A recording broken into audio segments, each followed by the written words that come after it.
Welcome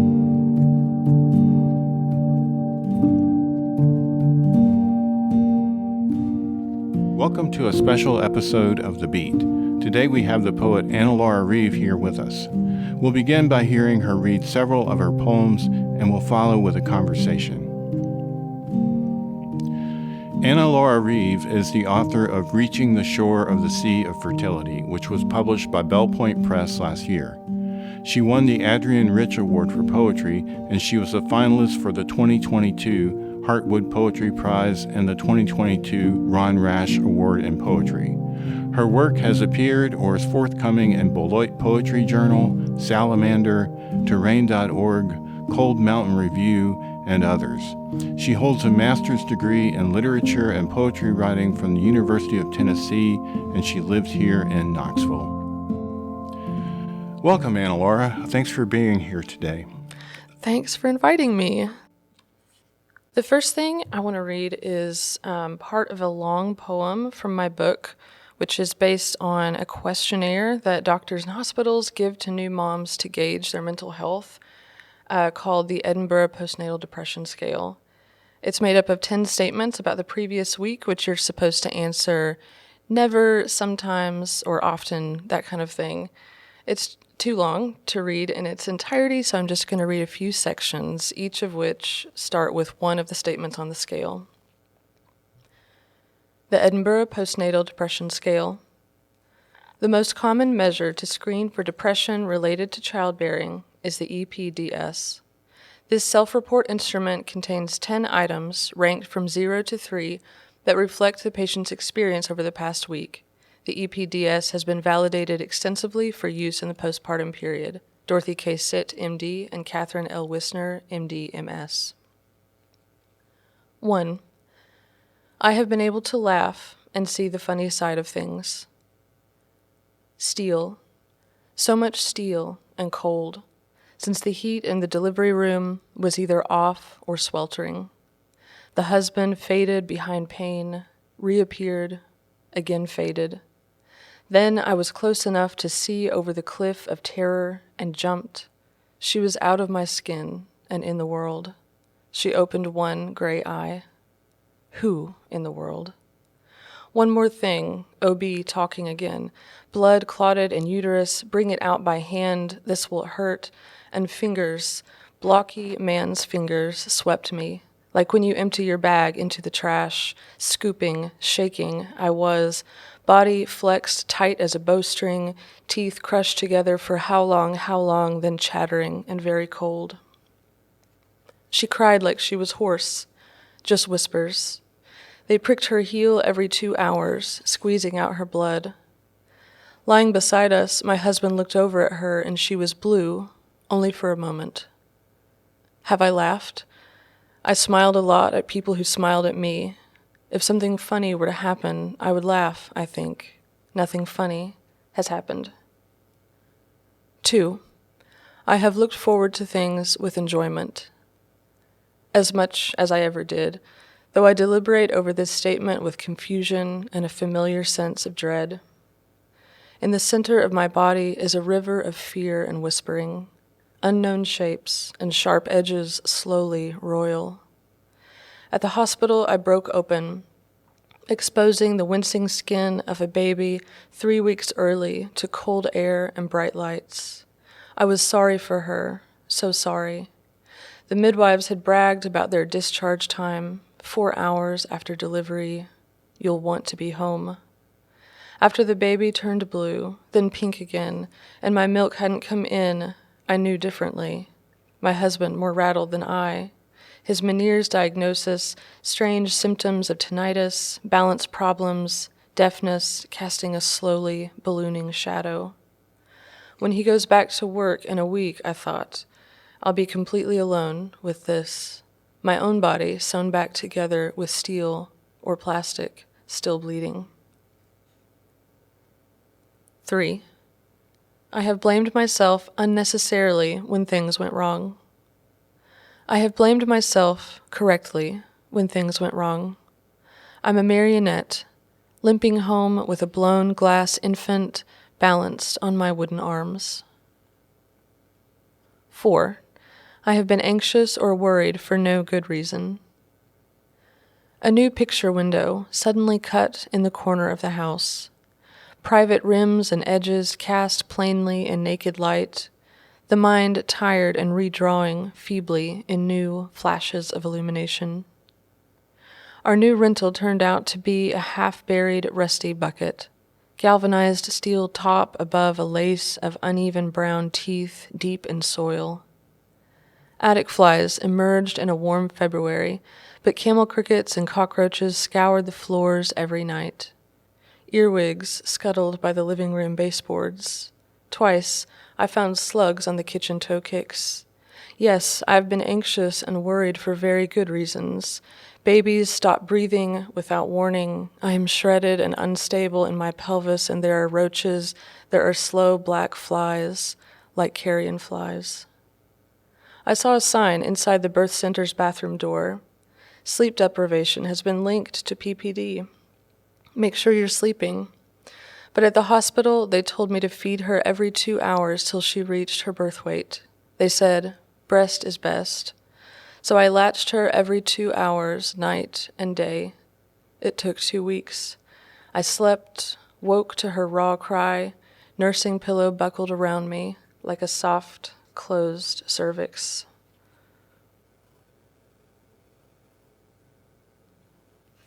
Nine. I have been so unhappy that I have been crying. Only occasionally does pain or crying happen to me. Most of the time, I feel the chill and open space of awe, but without the joy. Quite often, my canoe slides down a river of threat, a low sky boxing us in, strange forms moving under us. Often, a goblin crouching behind me sings grim fairy tales in one ear. I scan the floor for roaches with one eye. Husband's vertigo laps the gunnels, tinnitus screaming like a jet engine only he can hear. In the night, her cry boxes our ears like the gunshot we heard last night from the next street over. We string our nerves around the perimeter of the bedroom to cast a soft glow. 10. The thought of harming myself has occurred to me. When you first gave me this test, the day after my body ran aground on a reef and pushed out a baby, not a single thought had occurred to me. Only this shipwreck, its 2 bloodied survivors.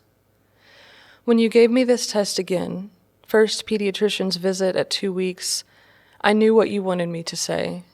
Everyone firm and efficient, and I, a ghost not entirely embodied, was expected to raise a human child and, if possible, to get inside the walls of the cheerful city.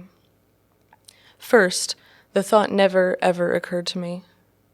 Second, when I drove her to sleep every afternoon, freedom of the mind, if not the body, blank mugshots of unhappy mothers occurred to me, and I recognized them. My arms so tired, I held the wheel with one hand at a time.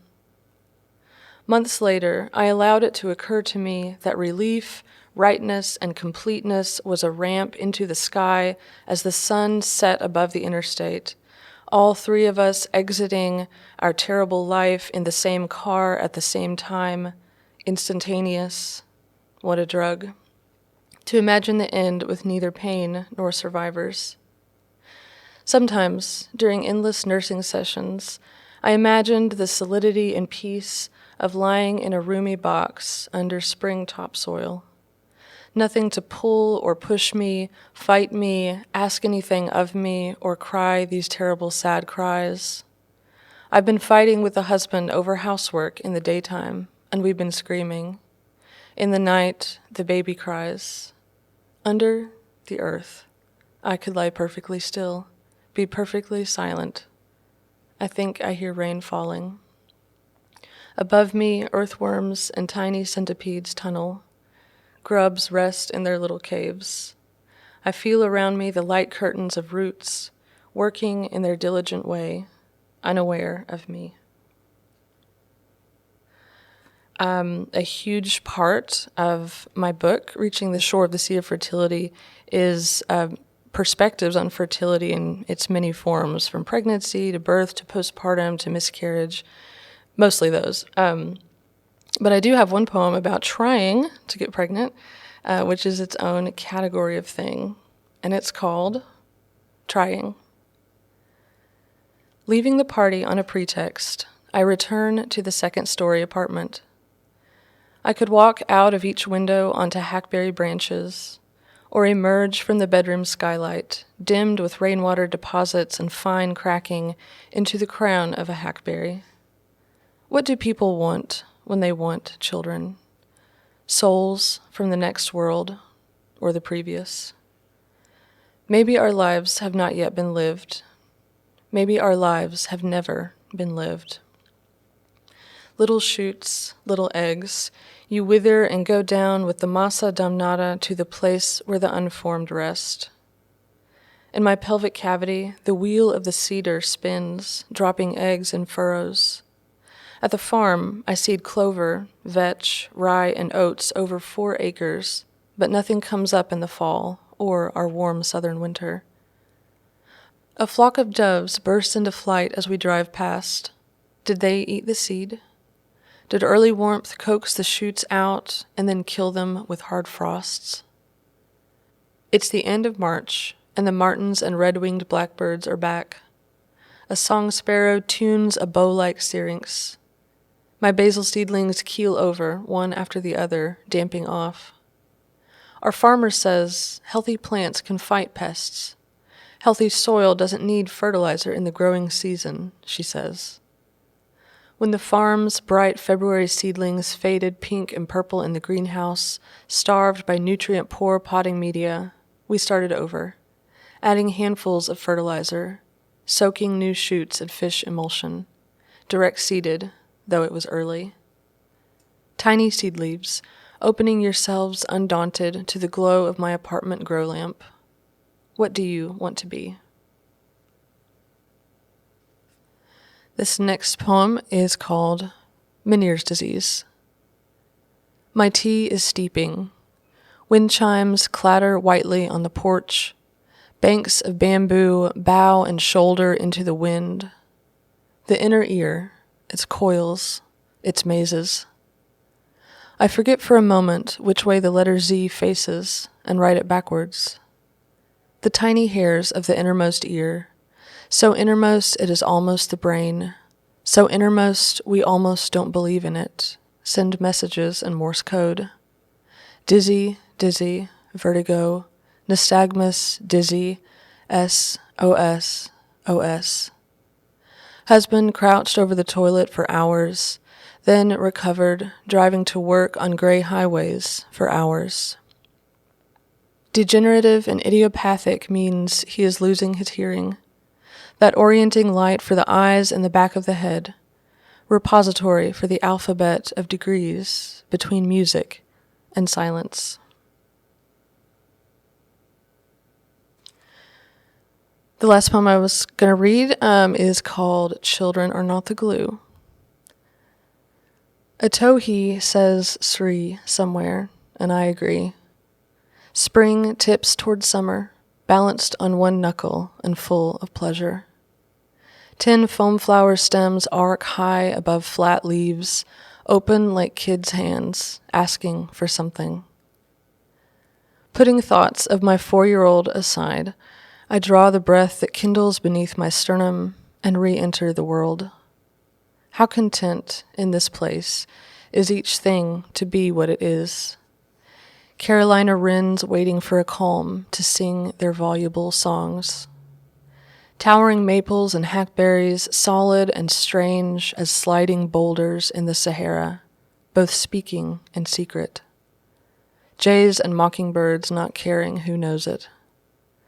My heart goes one way, my body goes another. Children are not the glue to keep them together. The towhee pair keep a wary distance always. One chestnut brown, one boot black, calling to each other.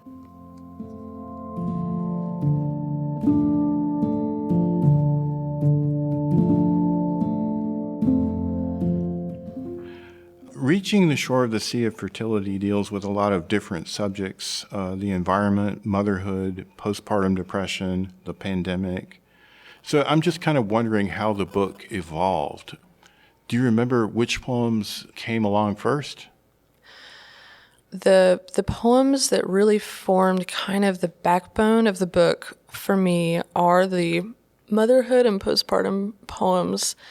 I mean, each one of those does have natural imagery and sort of place-based language in it. That's really, I can hardly write a poem without those things in it. But motherhood was such an enormous event and transition that happened for me that's kind of where I was focused. And I think I was haphazardly collecting those poems for quite a while. I think the book collects about 7 years of writing, and where I felt most invested were the motherhood poems. So when I knew I wanted to put a book together, I felt like those were the strongest pieces, and I kind of dressed them up with the more place-based poems, I guess. I had never put together a poetry collection before, so I had no idea what I was doing. I was reading advice from the internet, and what people were saying was that you need to create an arc. I happen to know what an arc is, so that was really good for me. I used sort of my journey from pregnancy through a couple years after my daughter was born. I used that as kind of the arc, and also tried to sort of plot it on the 4 seasons of the year. So I sorta start in spring and I sorta end in fall or winter. Those things made sense to me, and I was hoping that they would make sense to other people. I'm extremely gratified to hear that it has made sense as other people have read all the poems together. So yeah, that's what I did. I have no idea how to do my next book, if I'm going to do another one, but there you go. A lot of the things that you write about, especially dealing with, motherhood and with having a baby, those kind of things are I think it's even mentioned in the book. There's so many things that aren't normally talked about very openly. Did you have trouble writing about those things? I did have trouble, not because I was anxious about the poetry's reception, because I've always written for myself first, to kind of understand myself and my experience better. And so writing the dark side of any experience, trying to write into the shadow or the unconscious, has always kind of been my jam, for lack of a better word. So it felt very right to put a lot of these sort of taboo things into my work. Now, sending it out, and then after the book was published, reading them aloud to actual physical people has been a strange experience, but because that's not something that I anticipated happening, but it's been cool in its own way. Because things like postpartum depression and some of the like grosser parts of motherhood and some of the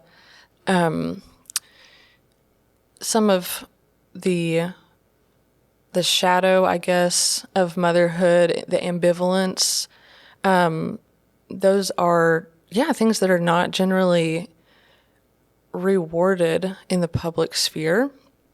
I think things are changing, though, and I'm very much benefiting from that. I can see that very clearly, so I'm grateful for the women, the writers who've come before me, who kind of made these topics of conversation that help other women feel more free. So I'm very grateful for that.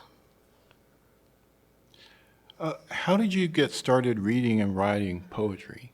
I know you grew up here in Knoxville, and I'm just wondering what it was like being a young developing poet here in this town. I grew up next to a cow pasture. It was sort of between a cow pasture and a tract of like undeveloped woods. It's like all privately owned, but I was allowed to kind of wander. And oh my God, I'm just so grateful for those experiences of walking in the woods by myself, laying down in the leaf mulch and, you know, looking up into the canopy as the wind is blowing. And, you know, I haven't written about cows yet, but they're very much in my brain a lot of the time. So these are not Knoxville specific things, but they are specific to my experience of growing up here. It's a beautiful place to be. You know, we're recording this at the Lawson McGee Library in downtown Knoxville. This library is a place that has been very special to me. My mom, I have 6 siblings, and my mom would bring us sometimes to the library, this library. We would go down to the children's room where there used to be a place called the Story Well, which is like, I'm trying to think of what this is called. It's like a sunken living room kind of deal where you step down into this area that's just for a librarian to read to rows of children. I have like sense memories of that concrete wall around it and might have shed a tear when I saw that it was gone. Oh my gosh, such special memories here. Do you have a writing routine? Do you have a designated space for writing? I am not organized enough to have a writing routine. I aspire to. I have a day job and I'm parenting, you know, just like most other people who are trying to do creative things. It can be hard to make a routine, but my irregular routine, I guess, is maybe especially on weekends to go out to part of my backyard. I live on it's 1 acre, and there's a section in the back of the acre that is covered by some larger trees, and I've done a lot of invasive plant removal and put in a lot of native plants and landscaped it, and it's kind of a secret garden of sorts for me. I love to go back and just sit there, and that's a place that I actually wrote several of the poems that are in my book and quite a few of the ones that I've written since. Wow, that sounds really nice, at least when you can get out there. Yeah. I kind of know how that goes. Yeah. Who are your favorite poets? Which poets would you like to recommend to our audience? All right. I am notoriously forgetful. A lot of times when I'm asked this question, I go totally blank and can't remember a single person that I've read ever. But I brought a couple of my favorite ones today so that I would not forget them. I have 3 favorite poetry collections that I wanted to plug here that sort of helped me fall in love with poetry when I was in my 20s. One is Avon Boland's book, Against Love Poetry. Go read if you have not.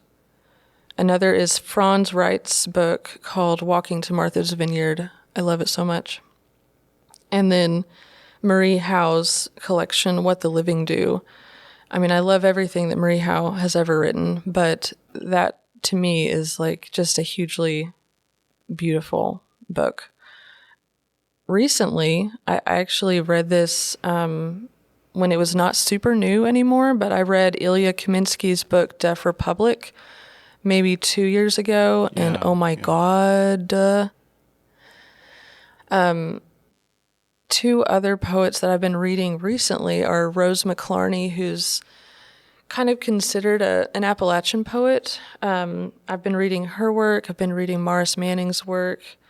And I've also been getting back into Ellen Bass's work. Yeah. I really love her book, especially I think Mules of Love. So those are the ones on the top of my brain right now. What are you working on right now? I'm at a fun point where I have collected a good bit of writing, and it's kind of in a pile in my Google Drive, and it needs to be revised and conceptualized, I guess, as a collection. I've been putting it off because that really is the hard work, is doing both of those things. Yeah. But it is exciting to think that I could have another collection together. That just feels like such an accomplishment. I've got poetry about domesticity. I've got poetry about tarot. I've got a series that I started writing that's in the book that's already published, is some persona poems that I'm kind of riffing off of Wendell Berry's Mad Farmer poems a little bit. The persona is the Mad Mother. I don't know how interesting that sounds to anyone, but it's, in my mind, it's very like feminist and subversive and a little bit of Baba Yaga in there, and it's just been very fun to write. I don't know how many of those will make it into, anywhere, but they've been very fun to write lately. Cool. That sounds great.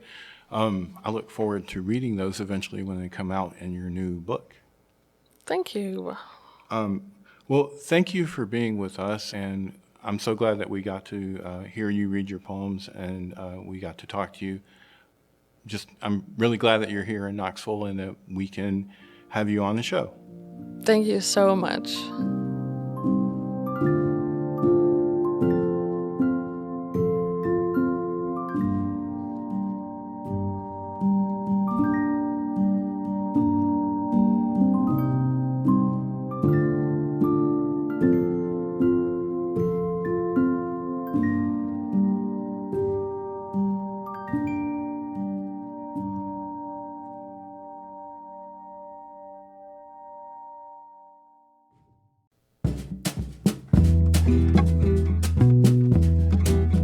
Thank you for listening to and sharing this podcast from Knox County Public Library in Knoxville, Tennessee. Music by Chad Crouch. Explore life-changing resources on our website, knoxcountylibrary.org. Find our podcasts under the Programs menu, including over 100 book and author talks. knoxcountylibrary.org, your essential connection for lifelong learning and information.